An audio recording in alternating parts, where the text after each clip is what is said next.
ডাকসুটা হচ্ছে এইটাই আমার বিজয়। এত লজিস্টিক, এত শক্তি নিয়ে ওনারা যদি ডাকসুর জন্য ৩ দিন করেও আন্দোলন করত, তাহলে তো ডাকসু আরও ৬ মাস ৭ মাস আগে হয়ে যেত।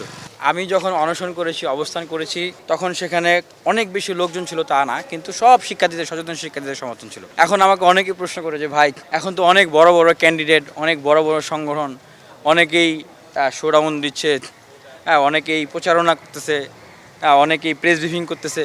তো এত লজিস্টিক, এত শক্তি নিয়ে ওনারা যদি ডাকসুর জন্য ৩ দিন করেও আন্দোলন করত, তাহলে তো ডাকসু আরও ৬ মাস ৭ মাস আগে হয়ে যেত।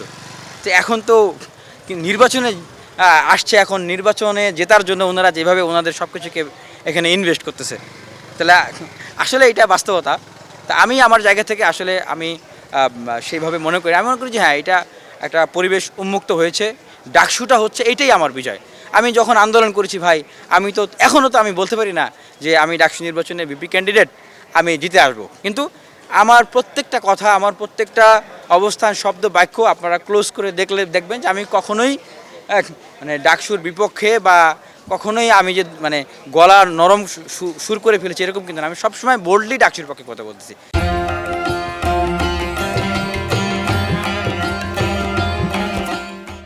কারণ বিশ্ববিদ্যালয়ের আমাদের বা আমার যে ফিলোসফিক্যাল জায়গা থেকে দীর্ঘদিনের লড়াই সংগ্রাম, সেটার একটা পার্ট আওয়ামী লীগ চলে গেছে। আরেকটা পার্ট হচ্ছে এখন বিশ্ববিদ্যালয়কে সেই গণতান্ত্রিক সেই মূল্যবোধের জায়গাটাকে একটা প্রাতিষ্ঠানিক ভিত্তি দেওয়া এবং এটাকে একাডেমিক এক্সেলেন্সের জায়গায় রূপদান করা। এটা তো আমাদের স্বপ্ন, রাজনীতির মিশন। আমি নিজে অ্যাক্টিভিজমে আসার মিশন। তো সেটা আমি যদি ক্ষুদ্র স্বার্থে চিন্তা করি তাহলে তো হবে না, ব্যক্তি স্বার্থে চিন্তা করলে হবে না। আমি এটা বৃহৎ স্বার্থে চিন্তা করি। ডাকসু হচ্ছে ডাকসু, এটাই আমার সবচেয়ে বড় আনন্দ, এটাই আমার সবচেয়ে বড় বিজয়। এবং এটা ঢাকা বিশ্ববিদ্যালয়ের শিক্ষার্থীদের বিজয়। একদিন বাড়ানো হলো, কাদের জন্য বাড়ানো হয়েছে? আমরা তো বলি নাই স্যার একদিন বাড়ান। সেক্ষেত্রে আমরা দেখলাম যে গতকাল ছাত্রদলের একজন ক্যান্ডিডেট উনি বলছেন যে জনাব তারেক রহমান সাংগঠনিক অভিভাবক, উনি ঠিক করে দিবেন। আর পত্রপত্রিকা আজকে দেখলাম যে ছাত্রদল তাদের প্যানেল এখনও চূড়ান্ত করতে পারেনি। তার মানে কি? এটা তো স্পষ্ট যে তার মানে আসলে সিদ্ধান্ত এখনও আসে না, এই জন্যই আসলে একদিন বাড়ানো হলো। এটা তো এক ধরনের পক্ষপাতিত্ব।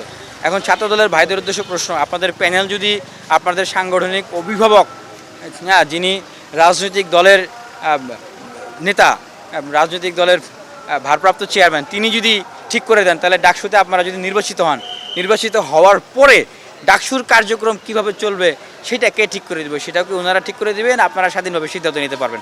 আপনারা তো স্বাধীনভাবে সিদ্ধান্ত নিতে পারবেন না। এটাই তো লেজির ভিত্তির রাজনীতি, যেটা নিয়ে শিক্ষার্থীরা কোশ্চেন করছে। এটাই তো শিক্ষার্থীদের ফাইট, যেটা তারা বিশ্ববিদ্যালয়ে আর হইতে দিতে চায় না।